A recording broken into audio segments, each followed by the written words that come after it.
Hey guys, welcome back to my YouTube channel. So today I wanted to make a video on cooking. This is just a little recipe I threw together myself. I'm using strip steak. You can use any cut of meat you'd like though or prefer. Now I'm putting some extra virgin olive oil into my bowl. I don't measure it at all. I just wing it. I just want enough to coat my steak. Next I'm going to roughly chop up some garlic to put in my garlic press. It's a lot easier to put it in pieces than to put the clove in whole. And then I'm going to press it out. And I like to just use a knife to scrape the excess because it doesn't fall off all the time. And I want to get as much garlic I can. Then I threw some seasoning into the bowl. I got black pepper, salt, garlic salt, a little bit of lemon juice, red pepper flakes, onion powder. And now I'm just going to mix it all together so it incorporates.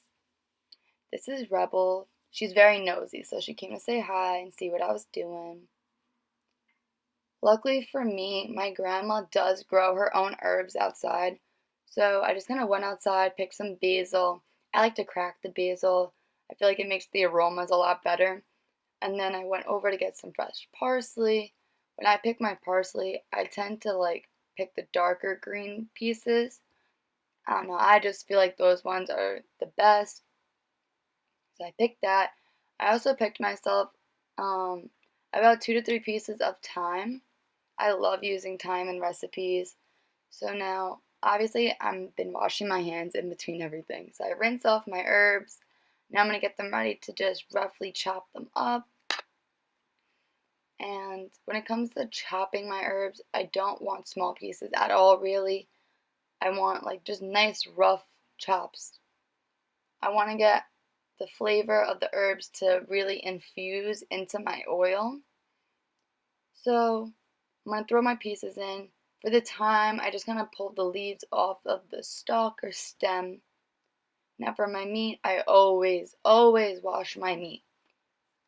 I don't know why, it's just a me thing. But then I'm going to put my meat into my bowl. I want to get it nice and even. I want the flavors within my oil to coat both sides. So I'm going to let this marinate for about 30 minutes, and around the halfway mark, 15 minutes, I'm going to flip the pieces again just so it's fully, the flavor's fully developing. I decided I wanted to do grilled potatoes, so I grabbed myself 4 Idaho potatoes, rinsed and wrapped. Next I took my yam or sweet potato, I peeled it, and now I'm just kind of roughly dicing it. On medium heat, I took a pan, threw some oil in it, put some more crushed garlic in it. I used about 2 to 3 cloves, and now I'm just going to try and get all that oil to infuse with the garlic, get all those flavors going.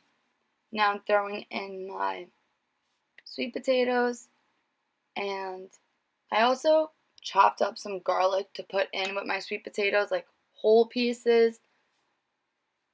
And now I'm adding some salt, pepper, dried oregano, which I like using. So I threw some of that in there. And then I also decided to throw some paprika in there. And I like the flavor of paprika. It's not that much of a flavor, but I also like the coloring it adds, especially to the sweet potatoes. So I'm going to mix that all around and get all those flavors going. Next, I threw some butter in. I already had butter in the pan, but I'm putting some more because I want it to be a nice buttery, sweet type of dish. Now I'm adding roughly a teaspoon of dark brown sugar, breaking up those balls, and just moving it in with the rest of the sweet potatoes to incorporate that sugary caramelized taste. Then I decided just to chop up a little bit of an onion, throw it in there. I love using onions in dishes, so this kind of signature garlic and onions. Next I took a head of cauliflower, broke it up, cleaned it, and now I'm grating it on the medium to big side of my grater. This process took so long. It took about 15 minutes to grate it all. Then you want to strain it and rinse your cauliflowered rice. and then add it straight into your pan. I added more paprika because I wanted the color. Now my steak was done by this point, so I took it out, took some of my garlic and herbs, and just laid it on top of my steak to cook. I already had my grill on because my potatoes were on that already. So now I'm going to throw my steaks on. I put a nice pat of butter. It wasn't that thick, but I wanted a garlic herbal buttery steak. The cauliflower is done when it looks like this, and this is the finished product. I hope you guys enjoyed this video. Give it a thumbs up, subscribe, and let me know if you try out the recipe. Anyway, I'll catch you guys in my next video. Bye!